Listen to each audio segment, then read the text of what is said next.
My son, I summoned you here under the eyes of our ancestors' totems. Their carved faces watch us.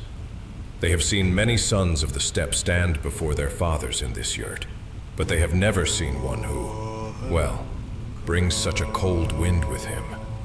Are you aware of this? Perhaps it is the wind of change they feel. The steppe has been still for too long. Stillness invites predators. Isn't that true, Father? Do not speak to me of predators, son. The camps are alive with whispers, like mice in the felt walls. They talk of your 10,000 riders. They say they move as one man, and that they breathe as one man. They say that they kill on the command of a whistling sound. So be it. I have taught them that the will of their commander is absolute, that hesitation is death, that the needs of the nomad's war machine are greater than any single man, any single beast, any single sentiment.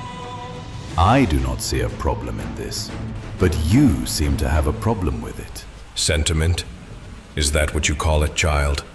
I am told that you stood before them with your Fergana stallion, a magnificent creature, a king among horses, a gift meant to secure peace with the UG. And you ordered it killed for a drill. You violated our Torah, our traditions, child.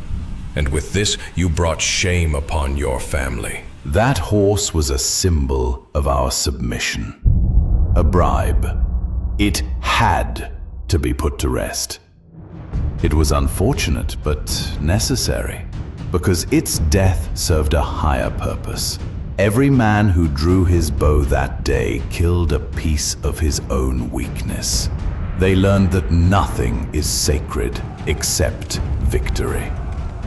That horse's blood bought me an army. Yours bought you a fragile truce. You are twisting words like a shaman twisting entrails. I cannot believe it, Bagatur. You speak of an army, but what of your family? What of your wife? A woman who gave you a son. You used her as another test for your death hounds. You made them murder a mother of the Xiongnu people. I did. And in doing so, I showed them the final truth of power. That a leader who can be swayed by a pleading wife can be broken by a cunning enemy. My love for her was a vulnerability. I cut it out for all my men to see. Has the love for your new wife made you stronger, Father? Or has it made you willing to sacrifice your firstborn son for hers? Be careful with your tongue. You speak of things you do not understand. Your brother is but a child. This is about your madness, not my family. Is it? I understand that I was sent as a hostage to our enemies, the UG. I understand that my father, the Chanyu, then attacked the UG. A strange strategy, unless the goal was not to win a battle, but to ensure a hostage would be torn to pieces in revenge. The council agreed. It was a political calculation.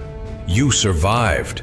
Your glorious escape is a tale told at every campfire. I made you a commander for it. No, you are twisting the truth. You gave a ghost an army. You did not expect my return, but I learned a valuable lesson while riding that stolen horse, with UG arrows chasing my shadow. The lesson was that the Xiongnu are weak because their leadership is weak. We are a nation of wolves led by a shepherd. You bargain, you placate, you sacrifice your own for convenience. For a leader of the nomads, that is sickening. I have held the tribes together. I have balanced the clans. That is true leadership, not this cult of personality you have built. You think the eternal Tengri smiles on a man who butchers his own family for ambition? I think Tengri blesses the victor. Besides, he does not choose a man. He chooses a result. He blesses the sharpest sword, the strongest will. The ancestors you hide behind, and I do revere them, carved out our place on this steppe with blood and iron. They did not conquer and cultivate our lands with careful bargains and balanced counsels. The ancestors, our ancestors, all of them would be ashamed. Ashamed, you say? Ha! They would be horrified. I am the Chanyu. Their blood flows in my veins, and I will not allow a boy's arrogant philosophy, born of bitterness, to undo the work of a lifetime. This ends now. Yes, it does end now. I order you. Relinquish command of your riders.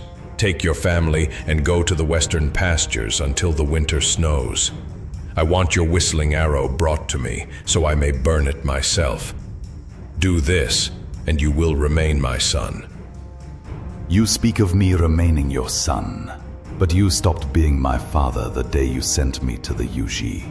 You are only my Chanyu, officially, and even then, a Chanyu's right to rule is only as strong as his ability to hold it. You are not immortal, nor are you invincible. This is your final answer. You choose rebellion, son. I choose a strong Xiongnu nation.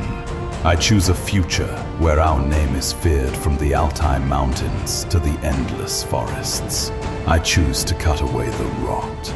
The men outside, they do not listen for your voice anymore. They are listening for mine. They are waiting for the sound that tells them where the weakness is. You are a demon.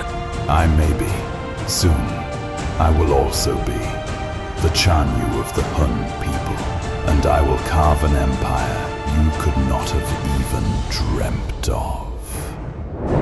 Touman.